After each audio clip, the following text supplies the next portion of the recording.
Hey YouTube, good morning. How's the day? Well, as you look at those corn stalks, some of the corn cobs have been harvested. Just out here harvesting a little bit of corn. This is a follow-up to the hand pollinating question, and whether or not you can hand pollinate your corn and will it work. And so as you guys saw in the short yesterday that I posted, it is definitely possible and it definitely works. So today I'm just harvesting a little more of the corn that's ready. And as you see down here in the basket, we have, I don't know, 10, 15 corn cobs. So, and that's all from here. And that's not to say that they're done. If you notice, there's still corn on some of these stalks. So let's see if we can get a good crop out of this. And again, on this left side, everything over in this area from here on back, this is all white devotion sweet corn. You can eat it right off the cob. Delicious. It's pretty much what you buy in the grocery store, right, in the supermarket. So on this side, from here all the way back right here, this is all a hybrid yellow and white devotion. So the yellow and white corn that you see sometime wrapped in the pack at the grocery store, that's what this is. That's a hybrid corn, and it's mainly yellow, but you do get a few white kernels here and there in there. So, but yeah, again, this corn was planted on April 18th. Today is July 1st, and we have a bunch of cobs that are already ready. So I have harvested those, and I'll continue to harvest what I can for today. And how you know they're ready to harvest is, for one, the cob should be at a 45-degree angle. So if we straighten this up, we'll see that cob is somewhere at a 45. Not only that, you want these silks to be totally dead. No green. See, this one is showing a little bit of green. It looks like not much. But that's another thing you want to make sure of, that this is all the way dead to where this just comes off. Okay. The third thing you want to do is kind of feel it. I haven't heard many people say this, but this works for me. Just feel your corn. Feel it. See if you can feel the kernels. You know, it should go up to about here. Should be solid. When the kernels have not been pollinated, it will be soft wherever they weren't pollinated. So that's another thing. Feeling it's firm. And then size. You want a good size. I don't know. You know, 2 hands. You know, two hands. You know, I guess foot, something like that. 12 to 14 inches long, give or take. Of course, your stalk is here, so your actual cob starts right about there, and then the cob stalk is connected to the stem here. So yeah, this corn looked like it may be ready. And the last thing you can do, if you really need to know, is you could pull these back. In fact, let me just show you on one I've harvested already. This will be easier. So you can just take your corn cob and pull these back and pop one of the kernels and look at the fluid. So if the fluid on your kernel is milky, that means your cob is ready. So let's take a look at this and see what we have here. So if we pull one of these back and we remove these silks, you'll see there's the corn cobs. That means we got pollination. As you see up here at the top, I don't know if you guys can see it, but it's kind of hard. Let me get some light on the subject. You can see there's your kernels. So pull that back, move the silks out the way, and pop a kernel and see what the fluid looks like. The fluid should be a milky color, a milky, clearish milky color. If it's all clear, that means that the corn needs some more time to ripen. So there's a few tips for you. You can look for it to be at a 45-degree angle from the stalk. You want all dead silks, no green. You want to fill her up, right? Fill her up, see what you can feel. And then last but not least, if necessary, you open that up, pop a kernel. You don't want to rip the husk off. You just want to open it up to get to the kernel. Pop a kernel, check the fluids, you know, like you would on your car, check your fluids. And if it's milky, it's good to go. And if not, let it ride. So there's the tip of the day on how to figure out if your corn is ready to harvest. All right. Now, I'm no expert, but I'm learning as I go. And then here we have our rainbow glass corn, which is a lot taller. If you notice, I have to point the camera up. And you can see the corn cobs, you can see the silks. You can see one in the middle that looks like it may have been pollinated a little bit. So today, that will be my goal today, will be to hand pollinate this corn because it just tasseled over the weekend while I was away out of town. And all of the corn silks are starting to pop out.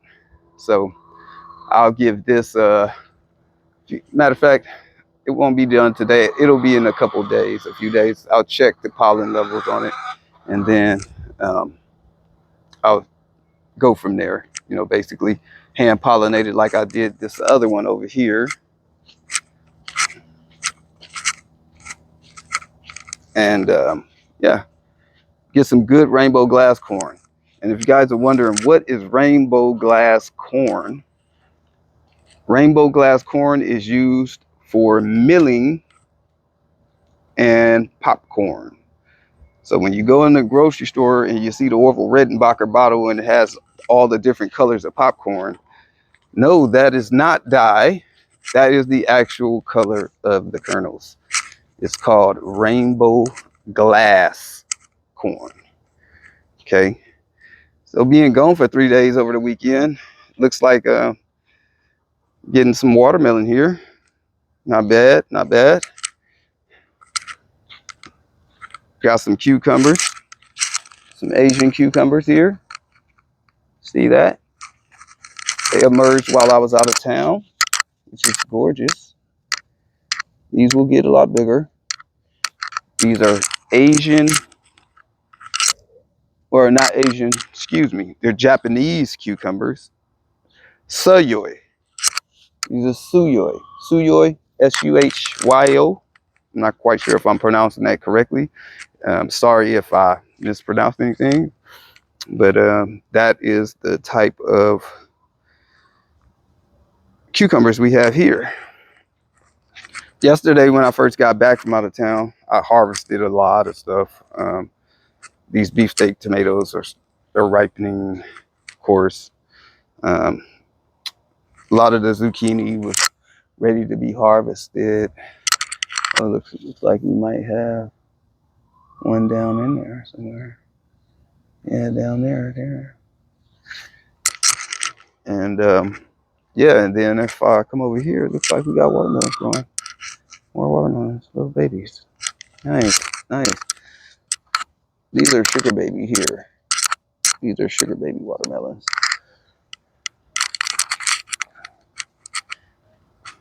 And we also have pickling cucumbers as well. Pickling cucumbers, wonderful, very productive plant. You can see here, look at that. You can see them dangling right there. Along with one there. There's one right there. Got a little crookneck squash growing there. I think that might be ready to just pull off here pretty soon. And here's a pretty big pickling cucumber. Oh my God, this is overgone. This went over. Huh. Look at that, guys. This is a pickling cucumber. Let me get my pruners. So, just a little update on what's been going on here. Yeah, again, we went out of town, and it kind of sucks because, if I could say that, I guess um, while we were gone, a predator got to one of our pullets, and my stepdaughter came to water and feed and found her over here near the little compost bin with all her breast feathers missing. And when she returned the next day, she was gone. A cat or something had taken her away, so I didn't get to see the damage. So that kind of made me a little bit sad. But everybody else is okay. So, let that be a lesson, you guys. When you raise livestock, or just even if you just have chickens or whatever, you need activity around. If there's no activity around, then predators start feeling welcome. Because literally, after I got home yesterday, after being gone for 3 days and the house being quiet and nothing really moved around in 3 days, I look out the window and there's a cat just, propped in the front yard like he owned the house. I had to run him off, but I'm quite sure that's more than likely what it was. Don't get me wrong, we do get other predators around here. We have a resident hawk that kind of hangs around, and then we have skunks that tend to want to make their home. There's a jailbreak. Tend to want to make their home under our shed over there. But the neighbor's dog killed the skunk, so I know it wasn't the skunk. That was last week. So hopefully it was a one-off incident, you know. But again, when your property is silent for days and days and days and nothing's really stirring about, predators will start setting up shop. They'll start feeling comfortable. It's no different than if they were in the woods, and there was nobody around. So you got to make sure at all times that you have some type of movement around. I have a dog, but she was in the house, so um, she wasn't able to come out and stir it all up that way. She was only coming out when she was getting let out. So, but other than that, everything else is looking good. Of course, everything was a little dry. It was in the high 90s, 100 degrees or so for 3 days here in Sac while we were gone away. And typically I water 2 to 3 times a day at least. But while I was gone, my stepdaughter, she's not able to be here that much. So she was only able to come in the mornings and for a quick moment to check on the birds and feed the dog, and then in the evening time for a little bit. So I'm back now. Everything is coming back to where it needs to be. But you guys, definitely, I don't know what somebody told you, but grow corn. I'll repeat this. grow corn. It's not hard. It don't take rocket science, you know. Um, all you need to do is make sure you keep it moist. Keep that ground moist, you know. Corn likes a lot of water. Keep it moist, plant it in blocks, and hand pollinate. That's the one way to guarantee that you're gonna get what you need out of the corn versus relying on nature. And corn is a great crop to grow. I hear you. Yeah, we got somebody in there deciding that she wants to lay, making a loud noise. But yeah, corn is a great crop to grow. It's an easy crop to grow. Um, and not only that, it carries multiple uses. Of course, I can eat it. I can feed it to my chickens. I can give it to my dog. Right? Um, it's one of those things where you can never go wrong with corn. That would be my advice. Definitely grow some corn. You know. But that's it for now, guys. I just wanted to give you a view of the harvest. And if you want to see some of those beefsteak tomatoes, there you have it. There's one right there.